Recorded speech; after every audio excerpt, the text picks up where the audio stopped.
사람이 죽지 않아야 돼요. 이거는 이제 생명과 결부될 수 있어서, 그래서 가장 중요한 게 뭐냐, 구독, 좋아요, 알림 설정까지.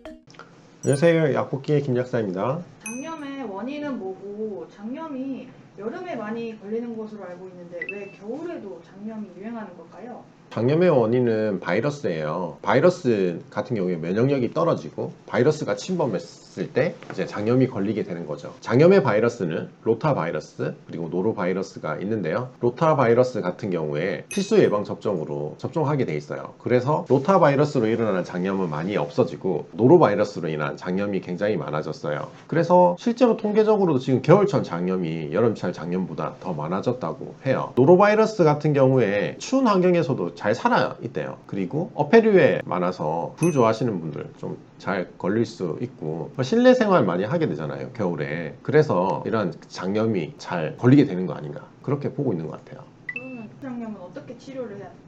장염의 치료는 정해져 있는 것 같아요. 가장 중요한 게 금식, 그 다음에 수액이에요. 의사 선생님들이 바라보는 관점에서 가장 중요한 거는 장염으로 사람이 죽지 않아야 돼요. 갑자기 왜 장염으로 죽는 얘기를 하느냐, 탈수가 있다 보면 사람이 죽을 수 있거든요. 그래서 탈수가 심했을 때 탈진, 이거는 이제 생명과 결부될 수 있어서 금식하고 수액으로 전해질을 보충해 주는 게 너무 중요한 치료법이죠. 금식을 해야 되는 이유는 뭐냐면, 금식을 해서 장의 염증이나 운동을 줄여주는 거죠. 그래서 금식하지 않으면 뭔가 들어오면 장이 또 움직여야 되고, 그러면 또 염증이 생겨날 수 있는 거예요. 장염이 생겼을 때 한 끼, 두 끼 정도 금식해주면 염증도 줄이고 활동성도 조금 줄여들어서 훨씬 더 회복이 빠를 수 있다는 것도 한번 기억해 주시면 좋을 것 같아요. 그냥 뭐 우리가 장염 걸렸을 때 생각해보면 구역구토하고 설사하고 그런 것들 각 증상에 따라서 약으로 대응해주면 되는 것 같고요. 중요한 것들은 사람이 죽지 않도록 하는 거에 아마 선생님들은 좀 집중해서 치료할 거예요.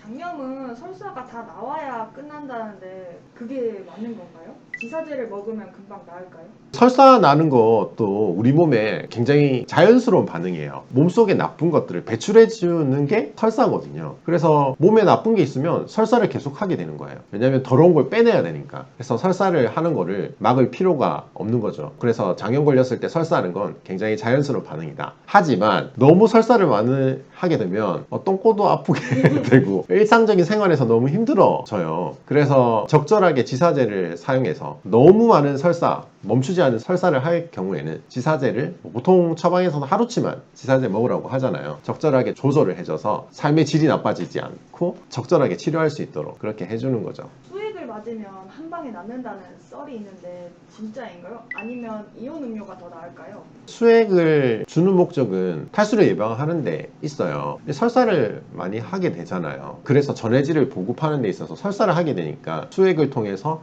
적절한 전해질, 수분, 당을 공급하는 거거든요. 그래서 굉장히 맞고 나면 좋고 회복도 더 빨리 될 수 있어요. 하지만 우리가 생각하는 이온 음료는 생각보다 당이 굉장히 많고 전해질이 별로 없다고 해요. 그래서 좋은 선택은 아닌 것 같고, 보리차가 충분히 잘 갖춰져 있어서 보리차가 굉장히 좋다고 하고요. 아니면 물 같은 거 적절하게 섭취해 주는 게 좋을 것 같아요.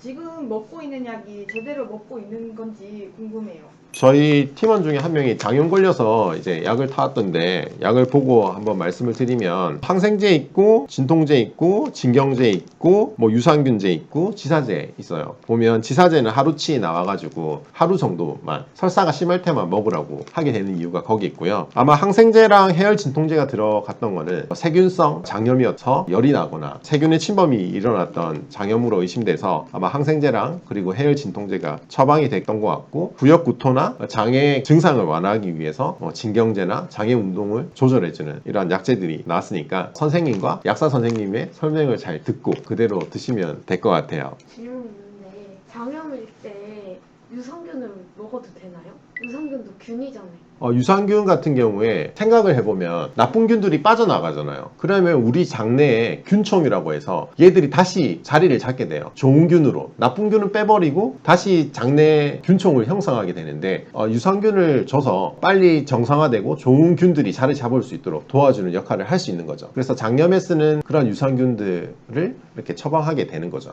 그럼 그냥 시중에 나와 있는 유산균 말고 처방받아서 먹는 유산균이 나은 거예요? 네, 처방에 이제 유산균들이 들어가 있어요. 이제 설사를 막아주는 유산균이라든지, 균도 워낙 종류가 많기 때문에 거기에 맞는 유산균을 쓰는 게 중요하죠.